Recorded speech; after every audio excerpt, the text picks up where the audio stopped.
राधे राधे। स्वागत है आपके अपने चैनल पर। आज हम आपको एक ऐसी आध्यात्मिक यात्रा पर लेकर चलेंगे जो सिर्फ एक तीर्थ यात्रा नहीं, बल्कि भक्ति, श्रद्धा और श्री जी की अनंत कृपा का अनुभव है। क्या कभी आपने महसूस किया है कि नाम जप में अपार शक्ति होती है? क्या कभी आप भी कठिनाइयों के बीच प्रभु की कृपा की प्रतीक्षा में खड़े रहे हैं? क्या आपका विश्वास भी परीक्षा की घड़ियों में और अधिक प्रबल हुआ है? तो आज हम आपको दिल्ली के गौरव की उस चमत्कारिक यात्रा का अनुभव कराएंगे, जहां बारिश की बूंदों ने उसकी भक्ति को और गहरा कर दिया और अंत में श्री जी की करुणा ने असंभव को संभव बना दिया। चलिए इस दिव्य अनुभव की ओर बढ़ते हैं। जय श्री राधे, जय श्री कृष्ण। दिल्ली के गौरव ने अपनी उस यात्रा का अनुभव साझा किया जो सिर्फ एक तीर्थ यात्रा नहीं थी, बल्कि आत्मा की गहराइयों तक उतरने वाली एक आध्यात्मिक यात्रा थी। 24 सितंबर 2024 को मैं वृंदावन गया था। मेरा मन उल्लास से भरा था, यह सोचकर कि मैं बांके बिहारी जी, राधा वल्लभ जी समेत सभी प्रमुख मंदिरों के दर्शन करूंगा और परम पूज्य प्रेमानंद जी महाराज के चरणों में बैठकर उनका सत्संग सुनूंगा।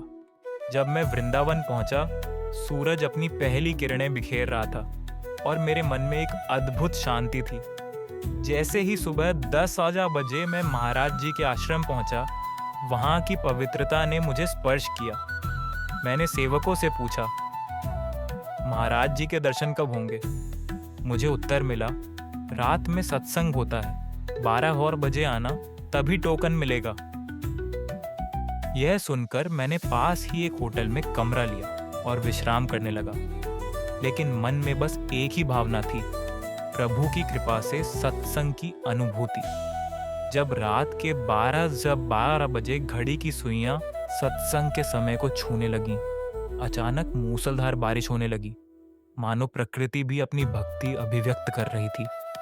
बारिश के कारण आश्रम पहुंचने में विलंब हो गया, परंतु मेरा हृदय अधीर नहीं था। रास्ते में गौतम ऋषि जी का आश्रम पड़ा, जहां श्रद्धालुओं का समूह प्रेम से गा रहा था, राधे कृष्ण, कृष्ण राधे, राधे राधे श्याम, श्याम श्याम, राधे राधे।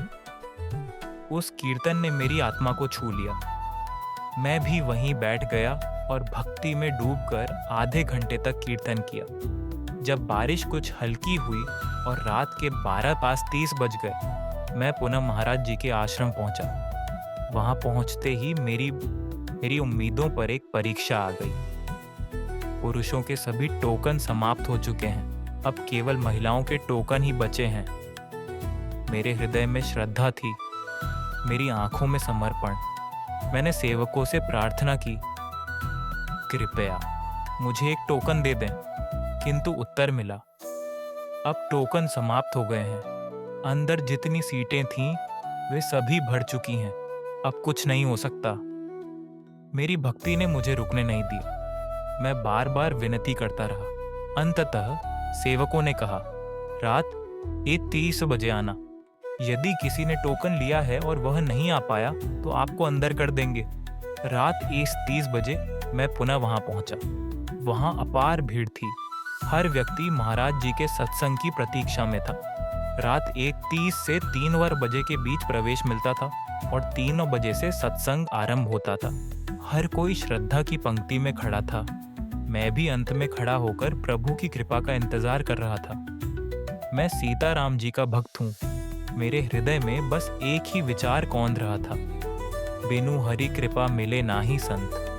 प्रभु, यदि आपकी कृपा होगी तभी संत भगवान के दर्शन हो पाएंगे। बारिश के जल से भीगी हुई सड़कों पर खड़ा मैं प्रभु की कृपा की प्रतीक्षा कर रहा था। मेरे अंदर एक अटूट विश्वास था कि जिस तरह वृंदावन की रज में प्रेम का स्पंदन है, उसी तरह प्रभु भी अपनी कृपा से मुझे दर्शन का अवसर देंगे। क्या नाम जप से आपकी कृपा मुझ पर है? यह विचार जैसे ही मेरे हृदय में उठा, मानो कोई अदृश्य शक्ति मेरे भीतर जाग गई। एक अनूठी ऊर्जा मेरे अंतर्मन में प्रवाहित होने लगी, जैसे स्वयं श्री जी मेरे संकल्प को सुन रही हूं। मेरी आत्मा पुकार रही थी, राधा रानी, आप तो परम करुणामयी हैं। आपके द्वार से कोई खाली हाथ नहीं लौटता। मैंने भले ही थोड़ी देर राधे कृष्ण का कीर्तन किया हो, लेकिन कृपा करो किशोरी जी, मैं आपकी शरण में हूँ। मुझे महाराज जी के दर्शन और सत्संग का सौभाग्य मिले।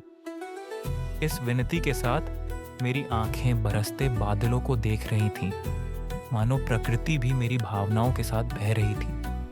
जब सभी टोकन वाले श्रद्धालु आश्रम के भीतर चले गए, मैं भी सहज ही उनके पीछे बढ़ चला, लेकिन सेवकों ने रोका। आपके पास टोकन नहीं है, आप कहाँ जा रहे हैं? मन में एक हल्की निराशा थी, लेकिन श्रद्धा अडिग थी। तभी एक अन्य सेवक वहां आया। उसने मेरी ओर देखा, फिर संतोषपूर्ण स्वर में कहा, आप दिन में भी आए थे। ये बहुत जिज्ञासु स्वभाव के हैं। चलिए, आप अंदर आ जाइए। शायद श्री जी की यही इच्छा है। क्या ये मेरा प्रयास था? नहीं, यह श्री जी की ही कृपा थी।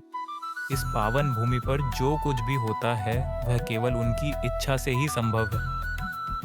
अब जब मैं भीतर प्रवेश कर चुका था, मुझे ऐसा प्रतीत हुआ कि जैसे कोई दिव्य शक्ति मुझे सहेज रही हो। बाहर बारिश हो रही थी, लेकिन मेरे भीतर केवल शांति थी। महाराज जी आए और जिनके पास टोकन था उन्हें पहले भीतर भेज दिया गया। हम सभी भक्तगण आधा घंटा तक बारिश में खड़े रहे। हर बूंद हमारे विश्वास को और दृढ़ कर रही थी। अंततः सेवकों ने भीतर जाकर देखा, फिर लौटकर बोले, अभी 5 लोगों की जगह खाली है, 5 लोग अंदर आ सकते हैं। और उसी क्षण मैं भीतर पहुंचा। उस दिव्य वातावरण में प्रवेश करते ही मेरी आत्मा ने मानो एक नई अनुभूति को स्पर्श किया। उस दिन मुझे पूर्ण विश्वास हो गया कि नाम जप में असीम शक्ति है। यह श्री जी की ही कृपा थी, जिसने मुझे उस महान संत का सानिध्य दिलाया। मुझ जैसे तुच्छ जीव को 1.5 घंटे के सत्संग का अमूल्य अवसर मिला। यह केवल श्री जी की दया का ही परिणाम था। और उस दिन मैंने एक अटल सत्य को अनुभव किया। यदि आप नाम जप करते हैं तो सभी देवी देवता आपकी हर प्रकार से सहायता करते हैं। बस अपने भाव और विश्वास में कमी ना आने देना। जिस भाव के साथ तुम पुकारोगे, उसी स्वर में श्री जी कृपा करेंगी। आप जैसा भाव रखते हैं वैसी ही कृपा होती है। इस यात्रा ने यह सिद्ध कर दिया कि भक्ति की राह में कोई भी बाधा स्थायी नहीं होती। सच्ची श्रद्धा और नाम जप से ही प्रभु की कृपा प्राप्त होती है। दिल्ली के गौरव की कथा हमें यह सिखाती है कि जब भी जीवन में कोई कठिनाई आए, तब हमें अपने विश्वास को डगमगाने नहीं देना चाहिए, क्योंकि प्रभु की कृपा अटल है। नाम जप ही वह सेतु है जो हमें श्री जी से जोड़ता है। जिस भाव से हम पुकारते हैं, उसी भाव से हमें उत्तर मिलता है। यदि आप भक्ति और श्रद्धा से आगे बढ़ते हैं, तो स्वयं श्री जी आपके मार्ग को प्रशस्त करती हैं। अगर आपको यह कहानी प्रेरणादायक लगी, तो इसे जरूर शेयर करें और अपने अनुभव हमसे कमेंट में साझा करें। जय श्री राधे, जय श्री कृष्ण।